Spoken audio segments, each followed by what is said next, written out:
성경은 모두 66권으로 되어 있습니다. 구약은 39권, 신약은 27권입니다. 그래서 농담에 3927 이런 농담도 생겼습니다. 우리가 하나님을 만나려면 성경을 읽어야 됩니다. 설교를 들어야 됩니다. 이런 구약과 신약의 전체 내용 중에 시편이라고 하는 말씀이 있죠. 시편은 모두 150편으로 되어 있습니다. 그래서 시편 1편부터 150편까지의 반수 이상을 다윗이라고 하는 이스라엘의 유명한 왕이 지었습니다. 그런데 오늘 여러분과 함께 공부하려고 하는 시편 130편의 말씀을 성전에 올라가는 노래라 이런 주제가 됩니다. 시편 150편까지 특별히 시편 120편에서 134편까지 15편은 성전에 올라가는 노래라 이렇게 되어 있습니다. 그런데 특별히 성전에 올라가는 노래, 이 말은 히브리 말로, 이스라엘 사람들이 사용하는 히브리 말로 그냥 성전에 올라가는 노래가 아니고 올라가는 노래 이렇게 되어 있습니다. 그럼 올라가는 노래라고 하는 것은 도대체 무엇을 말하느냐? 대체로 세 가지 의미가 있다고 보여지는 것입니다. 첫째로는 이스라엘 백성이 70년 동안 바빌론 나라의 포로로 생활을 하다가 이스라엘로 돌아오는 것을 말한다. 이렇게 생각하고 있는 사람들도 있습니다. 두 번째는 이스라엘 백성들이 외국에 있으나 아니면 이스라엘에서는 묻는하고 1년에 3번은 남자들이 예루살렘으로 올라가는데 그 예루살렘으로 올라가는 순례의 길을 의미할 때에 올라가는 노래라 이렇게 부르게 된다는 사실입니다. 세 번째는 시편 120편에서 134편까지의 시들은 특별히 시편 1편이나 23편이나 50편이나 150편과 같이 다른 시편보다는 이 시편은 곡조가 높이 올라가 있습니다. 그렇기 때문에 곡조가 높은 음조의 노래라 그래서 올라가는 노래라 이렇게 부르기도 한다는 것입니다. 그런데 우리는 1편에서부터 시편 120편부터 134편까지 올라가는 노래라고 하는 말이 이스라엘 백성이 70년 동안 바벨론 나라의 포로 생활을 하다가 고국으로 올라오는 것인지 아니면 이스라엘 백성들이 예루살렘을 성전을 순례하러 올라가는 것인지 아니면 시편 120편에서 134편까지 시편 중에 특별히 이 곡조가 다른 곡조보다 훨씬 높은 음정의 소리를 질러야 하기 때문에 올라가는 노래라고 불렀는지는 잘 모르겠습니다. 그러나 시온의 거룩한 성전을 향한 열정과 예루살렘의 번영과 평화를 기하는 의미는 분명히 있습니다. 다시 말하면 시편 120편에서 134편에 올라가는 노래라 하는 것을 후반에 와서 성전에 올라가는 노래라. 우리가 집에 있을 때 예를 들어서 내가 중미산 꼭대기에 살고 있는데 교회는 중미산 밑에 있단 말입니다. 그래도 성도들은 성전을 올라간다 이렇게 부르게 되는 것입니다.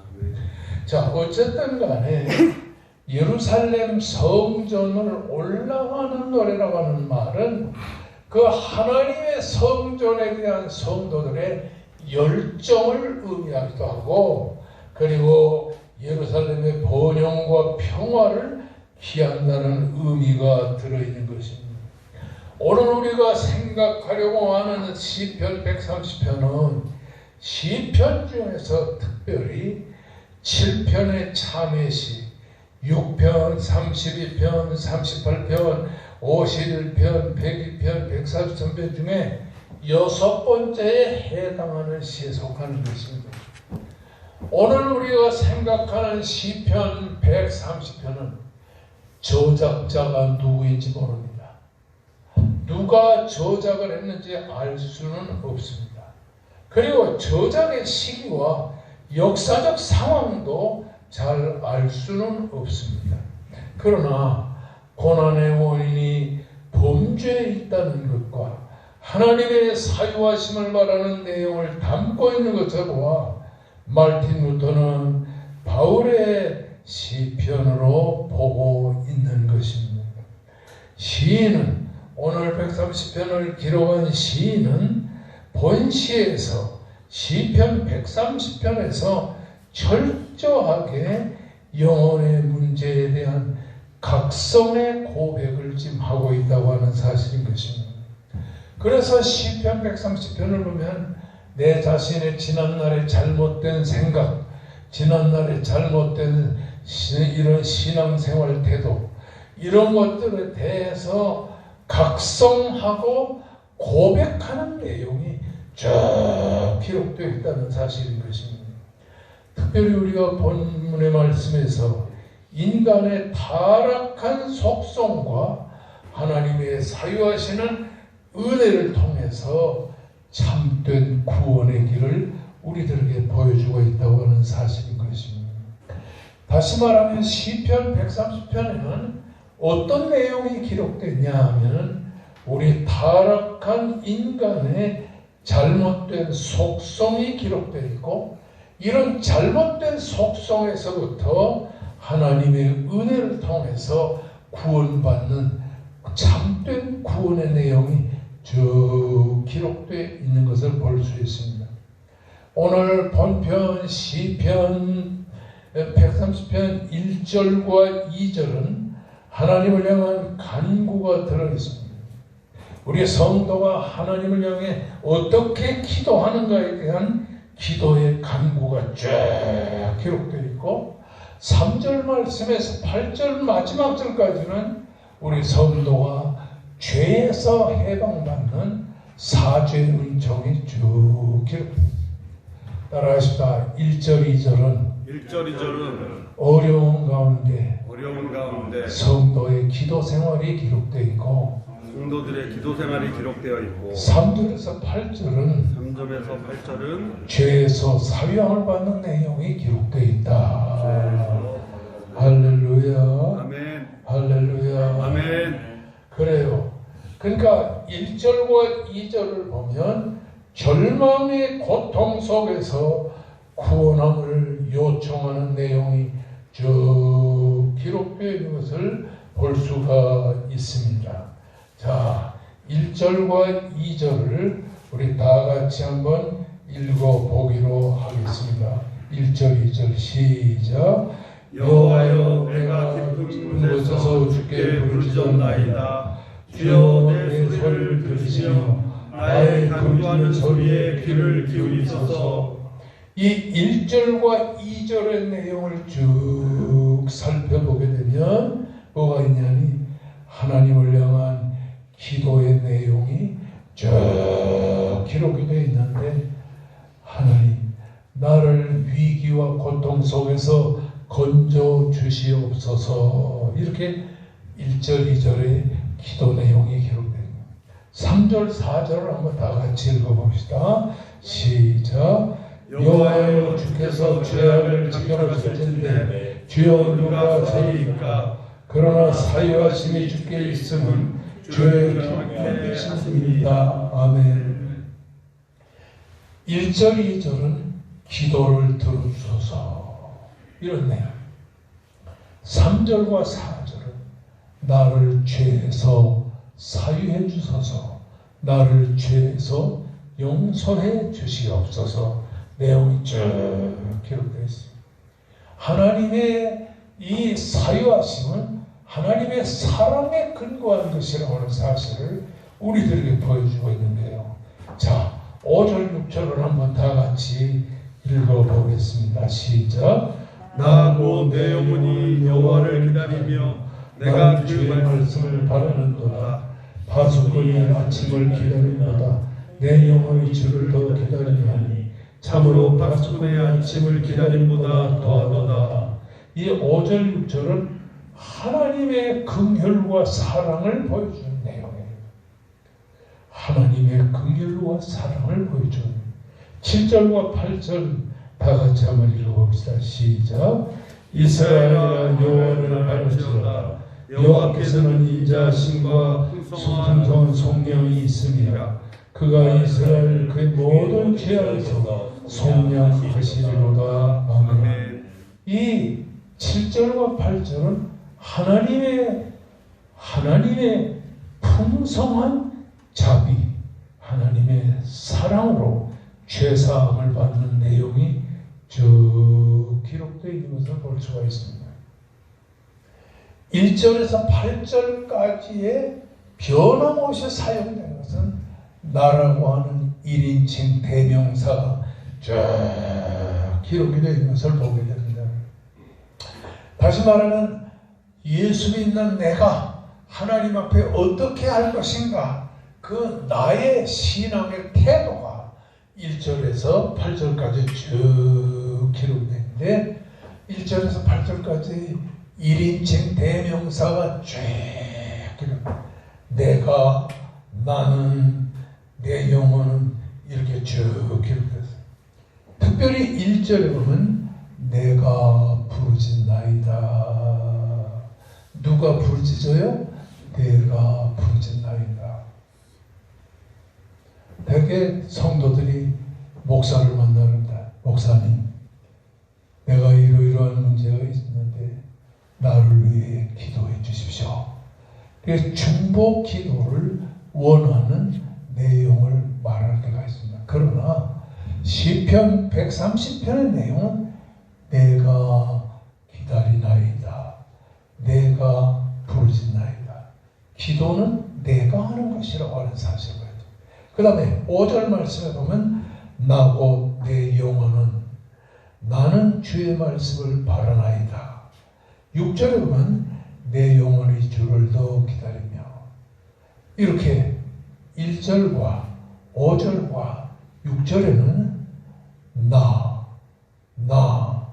내 영혼, 내 영혼이라는 말이 쫙 이렇게 1절과 5절과 6절에 5번이나 나라고 하는 1인칭 대명사가 기록되어 있는 것은 무엇을 보면 오늘날 우리 성도들이 어떤 신앙의 자세로 임해야 할 것이냐, 우리가 세상을 살면서 어떤 신앙의 자세를 가져야 될 것인가 하는 것을 특별히 이 본문이 보여주고 있는 것입니다. 오늘 이런 의미에서 오늘 본문 1절에서 8절은 두 가지 중요한 내용을 소개하고 있어요. 첫째는 기도가 있는 곳에는 응답이 있다 하는 것을 보여줍니다. 따라합시다. 기도가 있는 곳에는 응답이 있다. 그러니까 기도하면 반드시 하나님의 응답이 있는 것을 이 본문이 보여주고 있어요. 1절 여호와여 내가 깊은 곳에서 주께 부르짖었나이다. 지금 시편 기자는 누군지 잘 몰라요. 다윗인지 아니면 솔로몬인지 아니면 모세인지, 이 시편 130편은 저작자가 기록자가 누구인지는 모르지만 어쨌든 이 시편 기자는 내가 깊은 곳에서 주께 부르짖나이다. 이 시편 기자는 지금 어떤 상황에 봉착했냐? 깊은 곳에서 주께 부르짖나이다. 깊은 곳. 이 깊다고 하는 이 막힘이라고 하는 말을 깊음으로부터라는 의미를 가지고 있는 것입니다. 여기서 말하는 기쁨이라고 하는 것은 그 기쁨의 바닥을 헤아릴 수 없이 아주 깊은 신면을 말하는 것입니다. 예를 들어 요나서 2장에 보면 내가 깊은 곳에서 주께 부르짖어 싸우며라고 하는 것처럼 떨어지고 떨어지는 아주 깊은 시면의 바닥, 한마디로 말하면 인생의 삶의 골짜기를 의미하는 것입니다. 그래서 내가 깊은 곳에서 주께 부르짖었사옵나이다. 이 말은 내가 인생의 골짜기에서 내가 더 이상 내려갈 수 없는 깊은 심연의 골짜기에서 이럴 뜻인데, 이것은 한마디로 말하면 나라십니다. 내가 심한 고통 속에서 내가 압박감을 당하는 가운데서 그런 뜻입니다. 내가 깊은 곳에서 주께 부르짖었사옵나이다는 말은 시편 기자가 지금 가장 고통스러운 심한 고통을 당하고 압박을 받고 견디기 어려운 괴로운 상황 속에 처해 있을 때에 우리 성도들은 하나님 앞에 기도해야 된다는 것을 보여주고 있는 것이죠. 여러분, 내가 정말 심한 압박과 고통을 당할 때 기도가 제대로 되겠습니까? 아버지, 그 한마디밖에 더 나올 게가 어디 있겠습니까? 우리가 세상을 살다 보면 내가 원치 않는 어려운 고통과 압박 가운데서 깊이 처해 있을 때에 우리가 어떤 기도를 해요? 화려하게 하나님 아버지 감사합니다. 어쩌고 이런 기도 못하죠? 말할 수 없이 처해 있는 어려운 가운데서 정말 처절한 기도를, 시편 기자 다윗은 이렇게 기도했죠. 내가 사망의 음침한 골짜기를 다닐지라도 해를 두려워하지 않을 것을 주께서 나를 지켜주시니라. 사망의 음침한 골짜기를, 사업도 다 실패하고 그리고 가지고 있던 물질도 다 잃어버리고 그리고 자식은 자식대로, 나는 나대로, 아내는 아내대로 다 인생의 어려움과 고통과 괴로움에 압박을 당하고 있을 때에, 때가 어떨 때요? 절망할 때예요. 낙담할 때예요. 그러나 성도는 그런 고통과 압박감, 괴로움에서 절망할 때 성도는 하나님 앞에 기도하게 된다고 하는 사실인 것입니다. 아멘. 이것이 성도와 불신자의 차이점입니다. 불신자는 사업도 망하고 심한 고통과 압박감에 완전히 지쳐 있을 때 난망합니다. 좌절합니다. 그렇지만 성도는 그런 절망과 좌절 가운데서라도 하나님을 향하여 기도합니다. 이것이 바로 시편 기자의 기도입니다. 따라하십니다. 여호와여, 내가 깊은 곳에서 주께 부르짖나이다. 그렇게 말할 수 없는 심한 고통과 압박 가운데서, 깊은 고통을 당하는 가운데서도 성도는 하나님을 향하여 간절히 부르짖게 된다. 따라하십니다. 부르짖나이다. 여러분, 여기에서 1절 마지막에 부르짖나이다, 이 말은 완료형으로 되어 있습니다. 히브리 말로 완료형으로 되어 있어요. 그러니까 과거부터 현재에 이르기까지 오랫동안 경험을 한 것을 부르짖나이다. 그러니까 다윗, 지금은 시편 기자가 옛날부터 시작하여 오늘날까지 말할 수 없는 어려움과 고통 중에 있었지만은 쉬지 않고 하나님께 부르짖어 왔음을 보여주고 있는 것이라고 하는 사실인 것입니다. 아멘.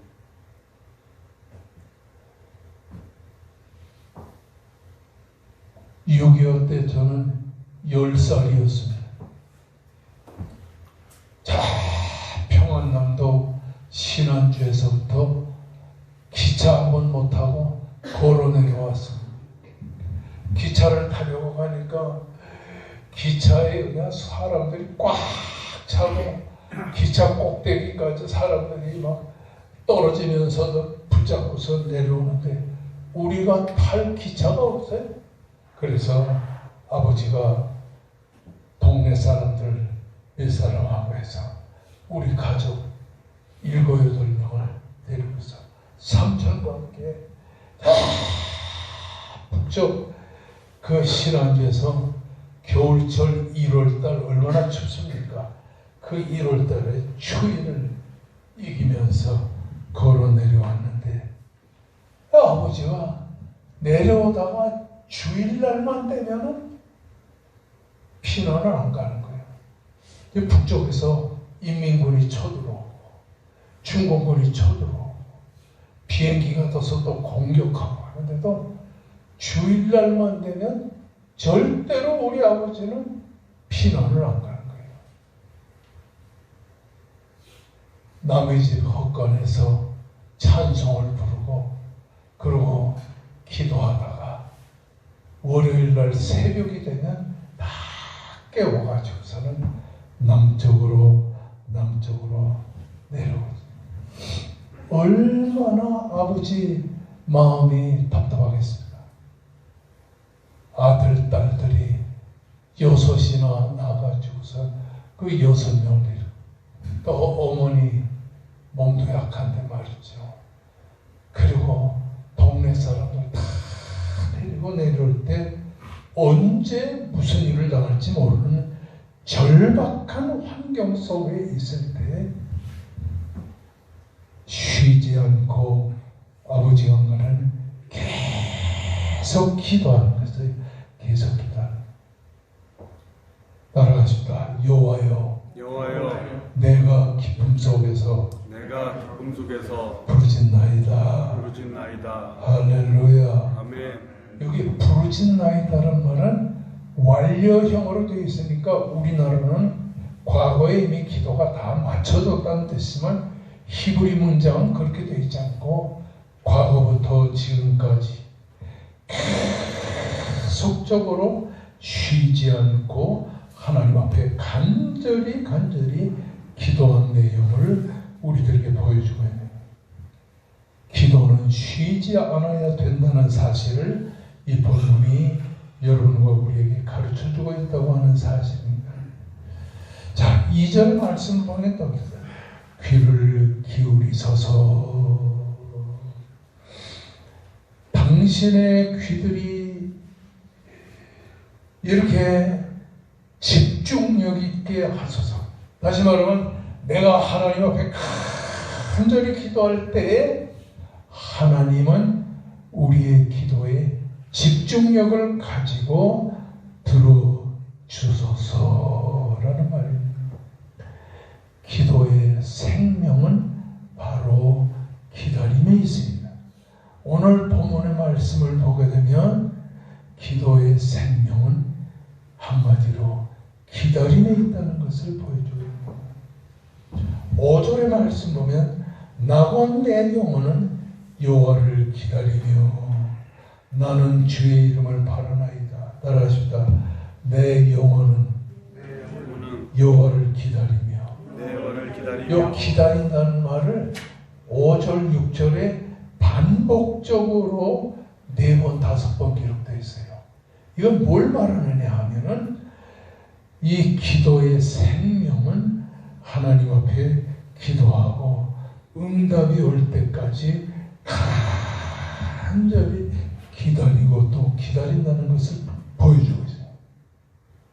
따라합시다. 여호와를 기다리며. 그렇습니다. 여기 기다린다는 말은 아주 강조하는 거지. 파수꾼이 아침을 기다림보다 내 영혼이 주를 더 기다리며 참으로 파수꾼이 아침을 기다림보다 더하도다. 여기에 나 곧 내 영혼이란 말은 나의 전 인격을 말하는 것입니다.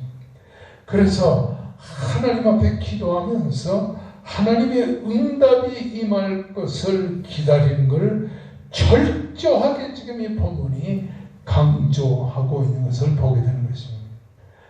뭘 기다려요? 하나님의 응답을 기다려요. 하나님의 자비와 긍휼을 기다려요. 우리가 하나님 앞에 간절히 기도할 때 이렇게 하나님의 자비와 긍휼, 하나님의 그 마음을 특별히 기다리는 기다림의 역사가 있기를 주의 이름으로 축원합니다. 아멘. 평생 동안을 이렇게 기다려요. 제가 7살 때 청천강에 수영을 갔다가 귀에 물이 들어갔어요. 오른쪽 귀에 물이 들어갔어요. 지금은 이비인후과가 있어서 그냥 가서 치료하면 되지만 70년 전에는 이 이비인후과도 없고 병원도 별로 없었습니다. 그래가지고 그때부터 귀에 물이 들어가고 또 귀에 고름이 생기고 가렵고 쑤시고 하기를 평생 했었는데, 그래서 어느 날 학교 갔다 오니까 군대 징집영장이 나왔어요. 그래서 논산훈련소에 가서 검사를 다 했더니 너는 귀가 나쁘니까 군대 올 수가 없어서 군대도 못 가고 쫓겨나왔어요. 그렇게 2번이나 군대에 갔다가 쫓겨오고 갔다가 쫓겨. 그러면서 이 고등학교, 대학을 졸업하고 또 한의사 면허증을 따가지고 저 북쪽 저 팔배에서 정말 돈도 없어가지고 거기서 개업을 하고 있는데, 병원에 가면은 귀가 다 먹었다는 거예요. 고름이 차고 가렵고 쑤시고 병원에서는 치료할 수 없다. 그래도 평생을 기도했어요. 하나님 아버지, 이 귀를 좀 고쳐주시옵소서. 그런데 지금으로부터 23년 전이니까 내가 그때 60 됐을까요? 우연찮게 미국에 갔어요. 그래서 세계에서 가장 귀를 잘 치료한 데는 이 귀병원에, 귀만 전문하는 병원에 가서 의사한테 진찰을 왔는데, 그 의사가 나이가 한 60대 중후반쯤 됐는데 아주 영화배우처럼 잘생겼더라고요. 근데 이렇게 쇠막대기를 가지고 말이죠. 네, 머리를 탕탕 치더니 뭐라고 그러냐면, 목사님, 당신의 귀는 고칠 수 있습니다. 이 짝은 신경성으로 먹었고 이 짝은 고막이 터지고 이렇게 했는데 고칠 수 있다는 거예요. 그래서 한 달 만에 준비를 다 해가지고 미국 가세요. 근데 한국 의사가 나오더니 저를 갖다가 이렇게 마취 주사를 닦는데, 목사님 걱정하지 마세요. 눈만 뜨면 수술이 다 끝났습니다. 근데 1시간 반이나 지나서 이 귀 수술을 다 했는데요. 한 달이 지나서, 그때는 어디 살았냐니 기흥에 살았어요. 그래서 교회로 아침에 출근을 이러는데 갑자기 서울 근교까지 닿은 그 고속도로에서 꽝 하는 소리가 들리는 거예요. 그래서 깜짝 놀라서 차를 옆에다 세워가지고서 봤더니 이 귀에서 소리가 나는. 그날부터 이 귀가 잘 들리기 시작하는데 얼마나 잘 들리냐? 이 시계 소리까지 들었어요. 시계 소리도 못 들었는데 시계 소리까지 들고요. 밤에 자다가도 깨가지고 잭각 소리 들으면 너무 신기한 거예요. 아니 병원에서 고칠 수 없다는 걸 나는 맨날 하나님 앞에 고쳐달라고 했더니 미국 의사를 통해서 이게 깨끗이 나죠. 그렇게 20년 동안 깨끗이 잘 되는데 국가조창기도에서 이명박 대통령 앞에서 우리 다 같이 무릎 꿇고 기도합시다. 대통령이 무릎을 꿇었어요. 그렇다고 해서요, 불신자들과 또 그리고 대통령 비서실장이 아니 나라의 대통령이면 국부인데 어떻게 목사가 국부를 말이지 무릎 꿇게 하냐 해서 3년 가까운 세월 동안 너무 시달렸어요. 국정원에 시달렸죠. 경찰청에 시달렸죠. 또 그리고 국세청, 감사원, 교육부, 내가 그때 총장하던 때인데요. 너무 시달리다 보니까 아침에 일어나니까 귀가 하나도 안 들리는 거예요. 그래서 그때부터 보청기를 끼고 이렇게 한 50% 정도 된대요. 지금도 내 설교를 내가 잘 알아듣지 못하고 지금 설교하고 있습니다. 근데 요즘에 내가 계속해서 하나님 아버지 과거에도 고쳐주셨는데 하나님 아버지 고쳐주시기를 간절히 바랍니다. 아멘. 그저께 얘기 들으니까 AI가 요새 한참 유행 아닙니까?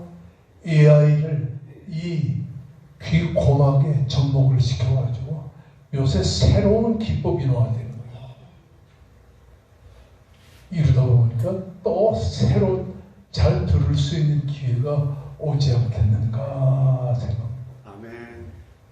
자, 오늘 이 본문의 말씀 보면 그러니까 옛날부터 지금까지 계속해서 응답이 오나 응답이 오지 않으나 쉬지 않고 하나님 앞에 간절히 기도하면 하나님의 긍휼과 자비가 우리들에게 임할 줄로 믿습니다. 아멘. 할렐루야. 아멘. 그러면 기도가 뭐냐? 내 모든 것을 하나님 앞에 맡기는 것입니다. 아멘. 내 가정도 맡기고 남편도 맡기고 아내도 맡기고 자식도 맡기고 사업도 맡기고 다 하나님 앞에 맡기시기를 주의 이름으로 축원합니다. 아멘. 둘째는 기도에는 사죄와 은총이 있다는 사실.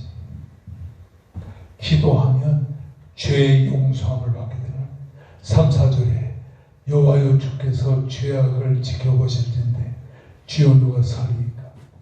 하나님 앞에 용서받기 어려운 죄라 할지라도 8절에 그가 이스라엘을 그의 모든 죄악에서 속량하시리로다. 아멘. 하나님께서 우리의 기도하는 소리를 들으시고 우리의 죄를 사유하시는 놀라운 축복을 하나님이 베풀어 주실 것이라는 사실인 거죠. 아멘. 따라하시다. 기도는 절망 속에서 소망을 갖게 한다. 소망을 갖게 한다. 기도는 사죄의 은총을 체험하게 한다. 사죄의 은총을 체험하게 할렐루야. 한다. 아멘. 할렐루야. 아멘. 우리는 130편을 통해서 우리가 절망과 좌절 속에서도 하나님께 간구하며 기도하다가 응답받고 사죄의 은총을 체험하는 여러분과 제가 되시기를 주의 이름으로 축원합니다. 아멘. 다 같이 우리 큰 목소리로 통성 기도하십시다. 지난 3년 동안 우리가 너무너무 어려운 가운데서 코로나 바이러스에 시달렸지만 지금까지 하나님의 은혜와 넘치는 사랑으로 이끌어 주신 것을 진심으로 감사를 드립니다. 하나님께 간절히 기도하면서 특별히